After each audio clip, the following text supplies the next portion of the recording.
Buenas tardes, jóvenes. Bienvenidos a su clase del día de hoy. Vamos a desarrollar el día de hoy los temas de neumonía y tuberculosis. Ambas son enfermedades infecciosas, ¿ya? Que afectan al sistema respiratorio. En el caso de la neumonía y de la tuberculosis, estas enfermedades afectan al parénquima, es decir, a la zona donde están los alveolos, ¿ya? Y ambas enfermedades son enfermedades infecciosas.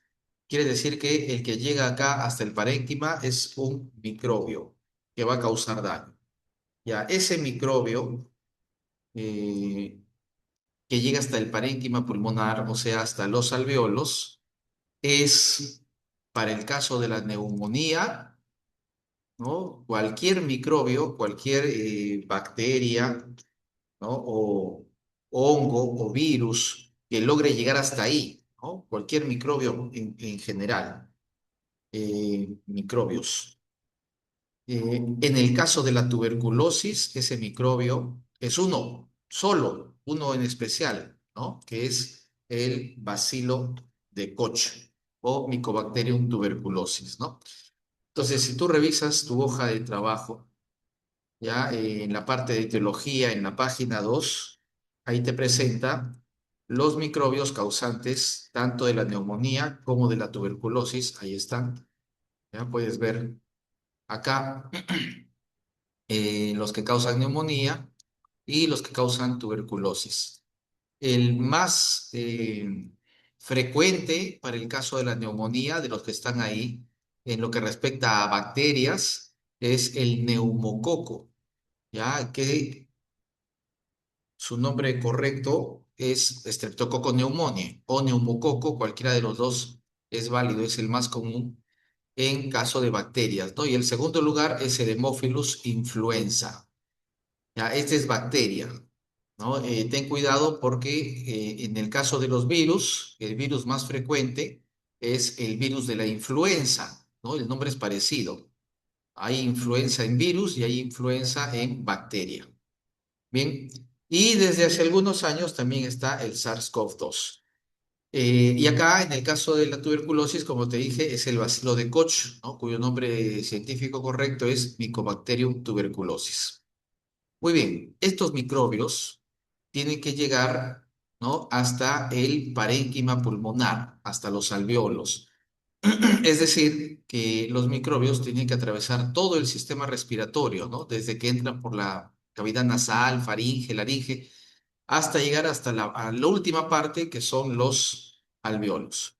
Una vez que llegan ahí, una vez que llegan al parénquima pulmonar, lo que hacen los microbios causantes de la neumonía, o sea, estos de acá, ¿no? Esos microbios lo que hacen con los alveolos es que los infectan, ¿ya? Y un alveolo es una pelotita de aire, ¿no? Si tú recuerdas, que se encuentra rodeada de varios vasos sanguíneos, de varios capilares, ¿ya? Ese es un alveolo.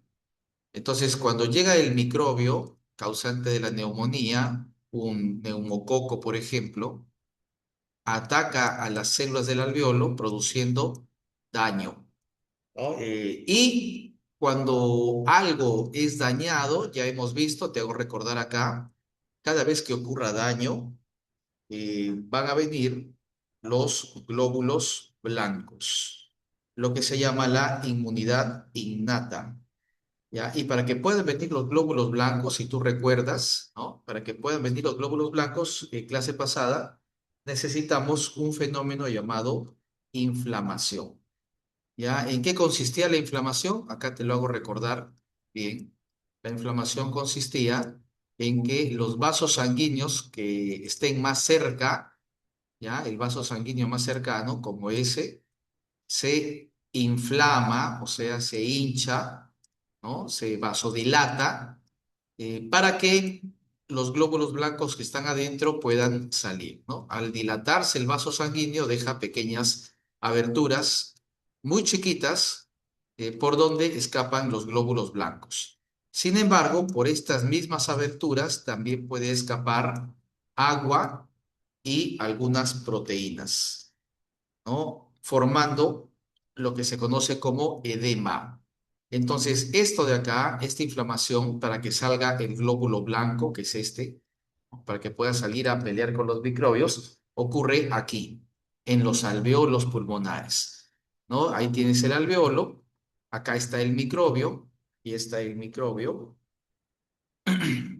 y como el microbio está causando daño acá en el alveolo, entonces todos los vasos sanguíneos que están cerca, es decir, todos los que estás viendo ahí, se dilatan, ¿no? Se inflan, se hinchan, así de esta manera, ¿no?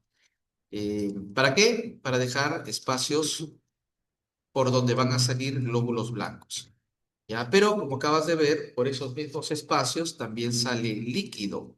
Y el líquido que sale de estos vasos sanguíneos, ¿no? Está saliendo por acá, inunda a los alveolos, los inunda. Es decir, que este alveolo se va a llenar con este líquido que sale de los vasos sanguíneos, se llena, ¿no? Formando lo que se conoce como exudado, ¿ya? O pus también le dicen, o materia. ¿Listo? Entonces acá tienes exudado, es el término correcto, exudado.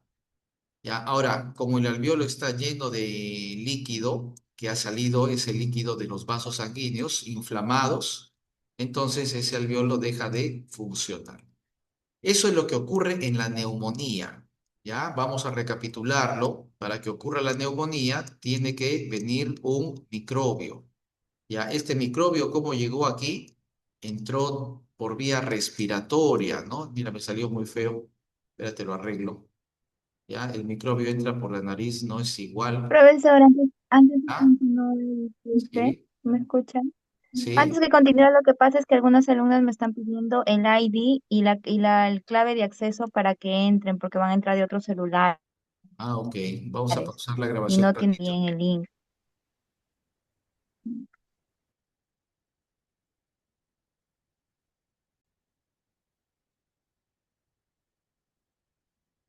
Para que este microbio llegue hasta el alveolo, el microbio tiene que entrar por la vía respiratoria, ¿ya? Entra por la vía respiratoria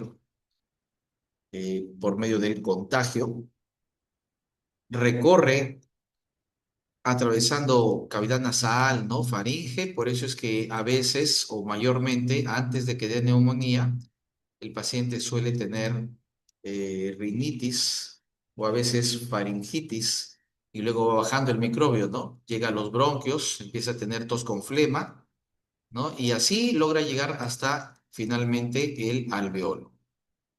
Ya no todos los microbios pueden hacer eso porque ya hemos visto en la clase de inmunidad que este sistema respiratorio tiene mecanismos de defensa, por ejemplo, el moco, ¿no? Que barre todos los microbios.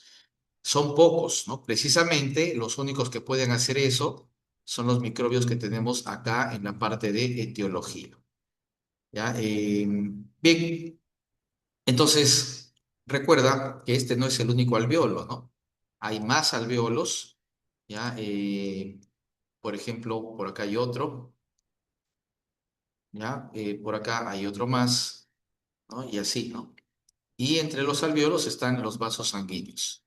Entonces, cuando un vaso sanguíneo hace edema, es decir, empieza a botar líquido, el líquido que sale de estos vasos no solamente va a inundar al alveolo afectado, también va a inundar a los alveolos cercanos, como este, ¿no? O como este, o como este, ocasionando que todo ese grupo de alveolos dejen de funcionar, dejen de oxigenar la sangre. Listo, entonces esto es lo que ocurre en la neumonía. Por eso es que en tu hoja de trabajo, en la página número 1, tienes en la parte de neumonía esta imagen, donde se aprecia acá la presencia del exudado, ¿no? El exudado. ¿De dónde ha salido ese exudado? De los vasos sanguíneos que están rodeando a esos alveolos. ¿ya? Y justo debajo de esta imagen tienes esta otra, donde se aprecia el exudado, ¿no? Aquí, en donde está señalando las flechitas. Entonces, todo ese grupo, no solamente este alveolo, ¿no? Sino todo el grupo de alveolos cercanos también se tapa, ¿no? Formándote esa mancha. Ahí tienes el exudado o pus, como lo quieras llamar. Bien, el paciente, entonces, al tener acá exudado, materia, ¿no? Al haber inflamación, acá hay inflamación, ¿no? Entonces el paciente suele tener fiebre porque hay microbios y porque hay materia, ¿no? En los pulmones. ¿Ya? Y además, como tiene algunos alvéolos que no funcionan, necesita respirar con más rapidez, con más frecuencia para poder compensar. Y ahí viene la taquipnea, ¿no? Perdón, taquipnea, respiración rápida. ¿No? Y además, como tiene exudado en su vía respiratoria, trata de botarlo y ahí viene la tos, ¿no? Entonces, así se explican las manifestaciones clínicas que aparecen en la neumonía, ¿no?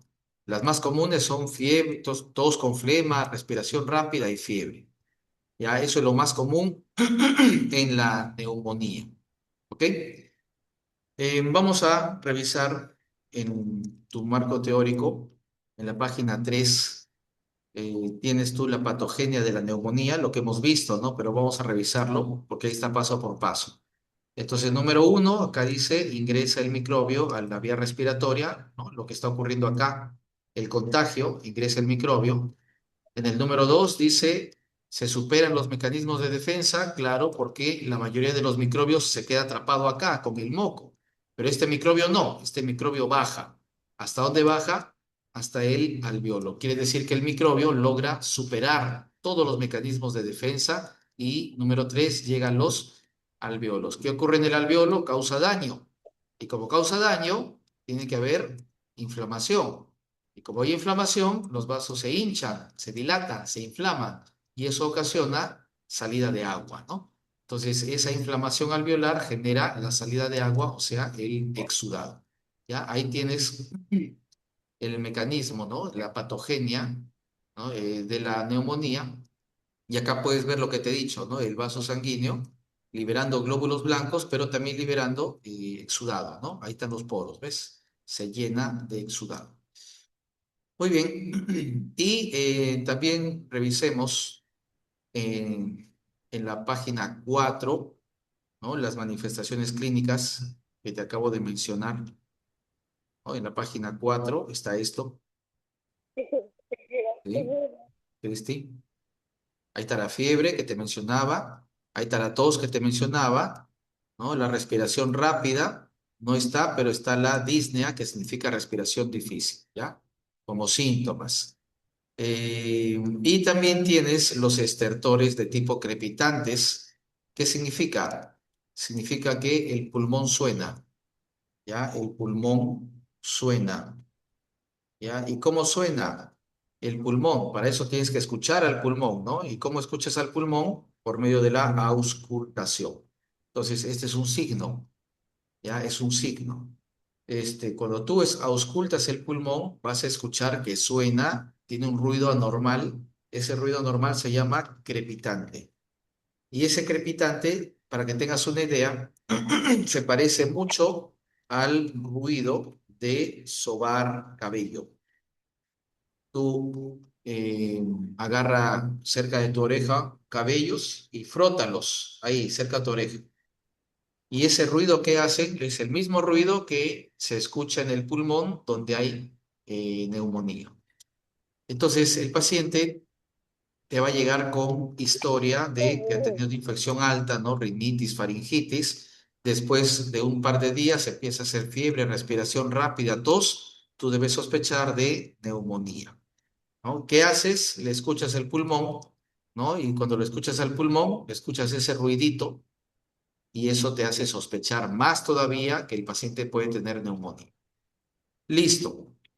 ¿Y cómo lo verificas? ¿Cómo se hace el diagnóstico de neumonía? Bueno, el diagnóstico, como está ahí en tu módulo teórico en la página 5.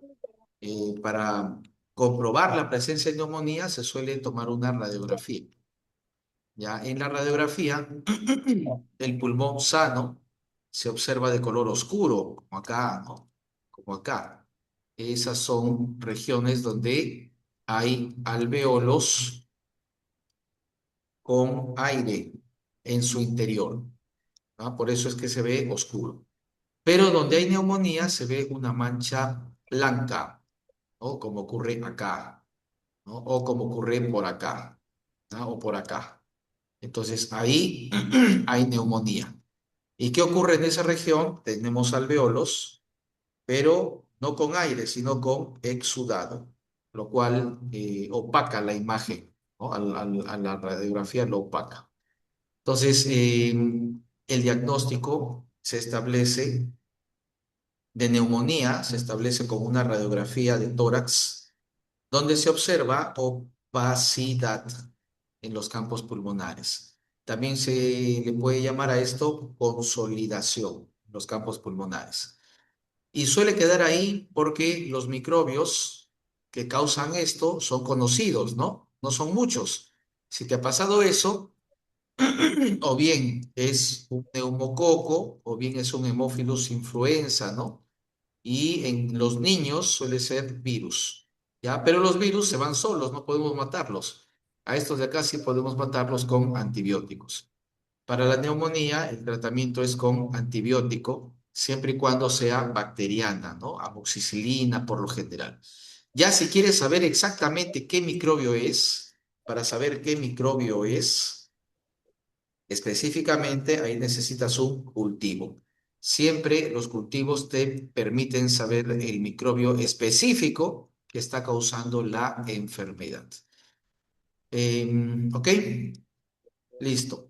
Ahora, en cuanto a cuidados de enfermería, recuerda que enfermería se ocupa de tres cosas, ¿ya? Enfermería, vamos a poner por acá. Enfermería se ocupa de atención primaria, atención secundaria y atención terciaria. Ya hemos dicho que hay más cosas que hace, pero esta es una buena aproximación, ¿no? Hace más que esto, ¿ya? Hace más que esto. Bien, ¿qué compete la atención primaria? Recuerda que en la atención primaria lo que yo quiero es prevenir, que no se enferme. Y para que no se enferme una persona, ¿ya? Tú tienes que conocer los factores de riesgo.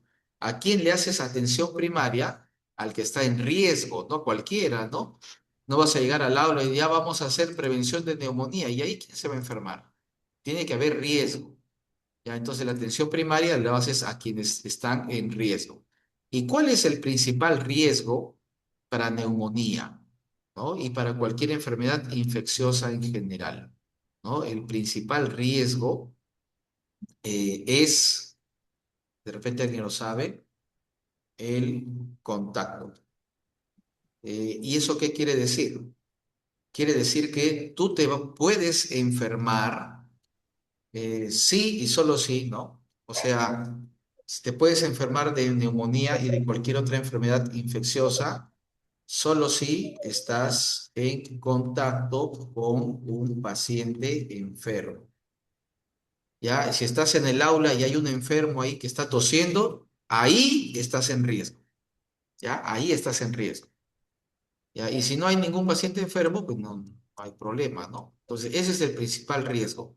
Usted, donde encuentre una persona que está en contacto con enfermos, por ejemplo, ¿dónde ocurre esto que estás en contacto con pacientes potencialmente enfermos, por ejemplo, en el hospital, ¿no? En el hospital. O, bueno, acá puede ser también, ¿no? En zonas donde hay hacinamiento, donde hay mucha gente. Eso incluye centros de educación muy hacinados, ¿no? Asilos, ¿ya? Siempre y cuando haya, pues, pacientes enfermos.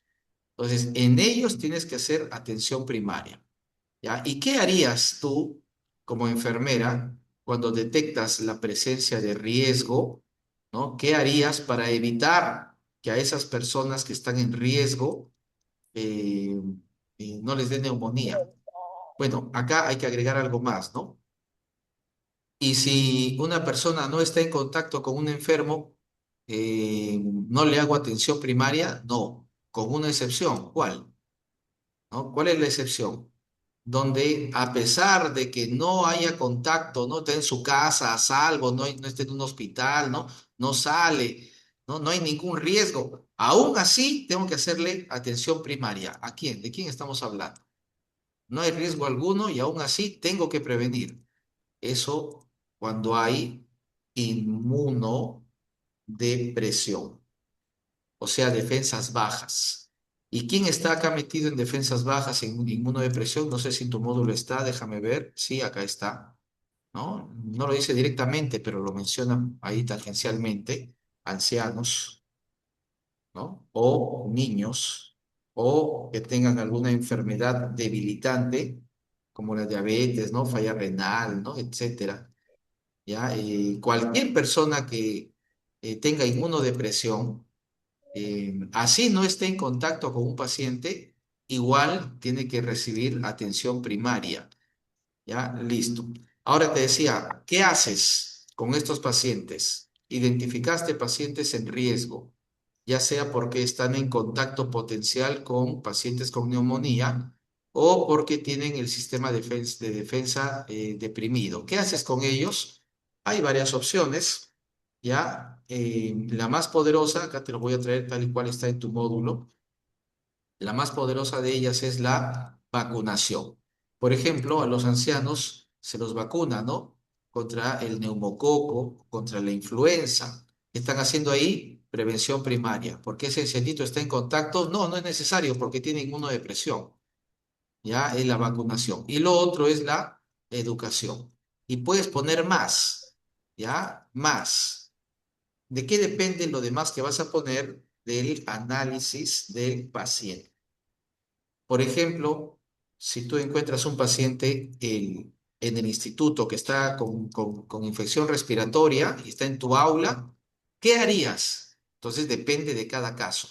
¿Ya? Por ejemplo, ahí puedes tú poner mascarillas, ¿no? O abrir ventanas para que corra el aire o colocar al paciente en la puerta. Ya depende de cada caso, ¿ya? De tu capacidad de improvisación, ¿no? O de tu capacidad de gestión, ¿no? Depende de cada caso, ¿no? Cada caso es diferente. Entonces, por eso pongo acá, depende del análisis que hagas de tu paciente. Muy bien, eso hacemos. Entonces, para atención primaria, tú necesitas conocer factores de riesgo y siempre que hay infecciones, siempre que la enfermedad es infecciosa, siempre el factor de riesgo principal es contacto con enfermos, ¿ya? Muy bien. Ahora, ¿qué corresponde en atención secundaria? En el caso de la atención secundaria, recuerda que el objetivo de la atención secundaria es diagnosticar rápido y tratar rápido. Ese es el objetivo. Un segundo, salió un mensaje acá. Ya está. Entonces, cuando tú, Profesor, sí, Mafer, dime, en presión es parecido a inmunodeficiencia. perdón, no se escucha bien el audio, dime. ¿Sí me escucha ahí, profesor? Sí, dime. Ya. En inmunodepresión se le puede o se considera igual a la definición de inmunodeficiencia. Ya, creo que está mal el audio. Por ratos te escucho y por ratos se va. ¿Me estás preguntando si inmunodepresión e inmunodeficiencia es lo mismo? Sí, sí, profesor. Sí, es lo mismo. Inmunodepresión, inmunodeficiencia es lo mismo. Muy bien, sigamos. Entonces te decía, ¿qué necesitas saber para hacer atención secundaria? Para poder diagnosticar rápido y tratar rápido, tú necesitas saber las manifestaciones, o sea, signos, síntomas, exámenes auxiliares de la enfermedad, uno, y necesitas saber dos, cuál es el diagnóstico, cómo se hace el diagnóstico y tres, cómo se hace el tratamiento. Esas tres cosas. Para hacer atención secundaria, tú debes de conocer las manifestaciones, el diagnóstico y el tratamiento de la enfermedad, que ya lo hemos visto. Entonces, ¿en quién tú debes de sospechar que hay neumonía? Ya, acá voy a abrir en dos, ¿ya? Dos.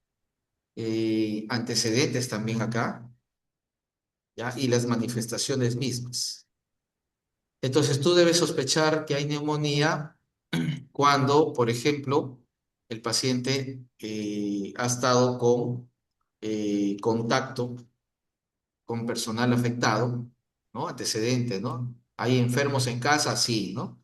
O ha estado ya con alguna infección respiratoria alta, ha estado con faringitis, porque recuerda que la neumonía baja, ¿no? Primero te agarra acá, luego baja y sigue bajando hasta que llegue el alveolo, ¿ves? ¿Ya? Entonces, eso ya te hace sospechar. Y las manifestaciones que ya las hemos visto, ¿no? ¿Cuáles eran las manifestaciones de la neumonía? Acá están, ¿no? Paciente ha estado en contacto, ha estado con faringitis y ahora me viene con fiebre, me viene con tos, me viene con dificultad respiratoria, le escucho y la espalda y encuentro crepitantes. Entonces, eso de ahí, esas manifestaciones te deben a ti hacer sospechar que el paciente tiene neumonía. Una vez que lo sospechas, ahí viene el diagnóstico rápido, ¿no? Y para eso ya hemos visto cómo se hace el diagnóstico de la neumonía con una radiografía. Ya, entonces en este caso tú le pedirás que vaya al centro de salud porque se le tiene que hacer una radiografía de tórax. ¿Y qué esperas encontrar en la radiografía de tórax? Ya lo hemos visto, consolidación, o sea, opacidad. Eh, Aquí ya ingresa el médico, pero el hecho de que el médico se encargue del diagnóstico no quiere decir que usted no deba conocerlo. Usted se va al médico, pero sabiendo que el médico le va a pedir una placa de tórax y ahí va a encontrar la zona blanca, ¿no? Inmediatamente el médico les dará las indicaciones terapéuticas, ¿no? Que se refiere pues a los antibióticos y demás, ¿no? Enfermería maneja sus propios diagnósticos, maneja sus propios tratamientos también, ¿no? Eh, Según la clasificación NANDA. Listo, entonces recuerda, esta es el tratamiento inmediato, ¿no? El tratamiento tan pronto se diagnostica. Ahora, ¿y qué cosa va en la atención terciaria, ¿no? En la atención terciaria, en la neumonía, no hay. ¿Por qué? Porque la neumonía suele ser una enfermedad que lo tratas y desaparece, ¿no? Entonces, cuando tú le das atención terciaria, cuando debes pensar en atención terciaria, cuando se presenta una neumonía grave o una neumonía complicada. ¿Por qué? Porque estas se van a quedar más tiempo, ¿no? Van a pasar del momento mismo del diagnóstico, el tratamiento inmediato, ¿no? Que eso suele dar en 2, 3 días, se acabó. Van a pasar más tiempo, ¿no? Entonces, la neumonía grave, por ejemplo, va a requerir manejo en unidad de cuidados intensivos, ¿no? ¿Ya? Y las neumonías complicadas van a requerir, por ejemplo, manejo especial, dependiendo de la complicación. ¿Ya? Y en ambos casos, el tiempo de enfermedad es mayor, ¿no? O sea, aquí en ambos casos necesitas acompañamiento, ¿ya? Y durante ese acompañamiento tú tienes que vigilar el cumplimiento del tratamiento, ¿no? Vigilar las complicaciones que no aparezcan y si es que hay, que se vayan resolviendo, ¿no? Hasta que se produzca la curación. Lo acompañas ahí, estás pendiente, ¿no? Te aseguras que se cumpla el tratamiento y vas registrando que no aparezca ninguna complicación nueva. ¿No? ¿Qué cosa dice tu módulo en la página 7 acá en atención terciaria? Dice esto, ¿no? Cuidado especial de paciente hospitalizado, ¿no? O no hospitalizado de repente, pero que está complicado, ¿no? Entonces el tratamiento, el manejo especial, ¿no?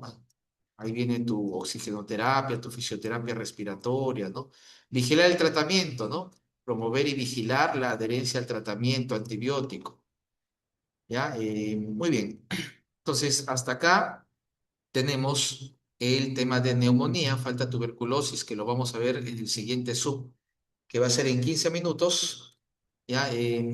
Pero antes vamos a darle un repaso a esta primera parte. Entonces, ¿qué era la neumonía? La neumonía, así como la tuberculosis, es una infección, ¿no? Que suele afectar al parénquima pulmonar, es decir, a los alvéolos pulmonares. Son los alvéolos pulmonares? Son la parte final de la vía respiratoria, ¿no? Son unos globitos que están al final de la vía respiratoria y entre alveolo y alveolo, ¿no? Ahí en medio, en la pared que separa los alveolos, tenemos a los vasos sanguíneos, a los vasos capilares. La función normal del alveolo es poder meter a esos capilares oxígeno del aire. Esa es la función normal. ¿Qué ocurre en la neumonía? Los microbios. ¿Qué microbios? Estos microbios de acá, ¿no? Streptococcus pneumoniae, Haemophilus influenza, el virus de la influenza, SARS-CoV-2, a veces algunos hongos, ¿no? Y a veces aspiración llegan hasta el alveolo y lo dañan. Y cada vez que hay daño, aparece inflamación, inmunidad innata. Y producto de la inflamación, los vasos se dilatan y empiezan a botar líquido. Ese líquido que sale se acumula e inunda a todos los alveolos cercanos, conociéndose bajo el nombre de exudado. Al estar el alveolo tapado, ya no puede oxigenar la sangre y empieza la dificultad respiratoria. ¿Ya? ¿Cómo se manifiesta esa neumonía? Dificultad respiratoria, ¿no? Tos para tratar de botar los fluidos, fiebre por la presencia de exudado, ¿no? Y de microbios ahí, ¿ya? Y si lo escuchas, el pulmón, la presencia de crepitantes, que es el ruido que hace el aire cuando pasa por esos tubitos llenos de exudado. Correcto, ¿qué se hace normalmente? Se comprueba con una placa de tórax y se da tratamiento antibiótico, por ejemplo, amoxicilina, ¿no? O penicilina, o lo que el cultivo indique. Bien, ¿qué haces tú como enfermera? En atención primaria buscas pacientes en riesgo, pacientes que hayan estado en contacto o que estén inmunodeprimidos y evitas que se enfermen, vacunándolos, educándolos y tomando las medidas según el caso. Si ya está enfermo, en atención secundaria, tu función es identificar rápidamente. ¿Cómo lo haces? Sabiendo las manifestaciones clínicas, fiebre, tos, dificultad respiratoria, los antecedentes, ha estado en contacto con un enfermo, ha estado con infección alta primero, luego le dio neumonía, ¿no? Y mandándolo que se haga su estudio diagnóstico, que es la radiografía, para el tratamiento oportuno. ¿No? ¿Qué haces en atención terciaria? Por lo general nada, porque la mayoría de las neumonías mueren acá, ¿no? Con este tratamiento rápido desaparecen en cuestión de días, ¿no? 3, 4 días se solucionó el problema. Pero si es una neumonía grave que requiera UCI o una neumonía complicada, ¿no? Con un derrame pleural, por ejemplo, eso requerirá manejo especial y acompañamiento y vigilancia hasta que se resuelva, ¿no? En ese caso ya corresponde cuidados especiales de la atención terciaria. Muy bien, dejamos ahí de grabar.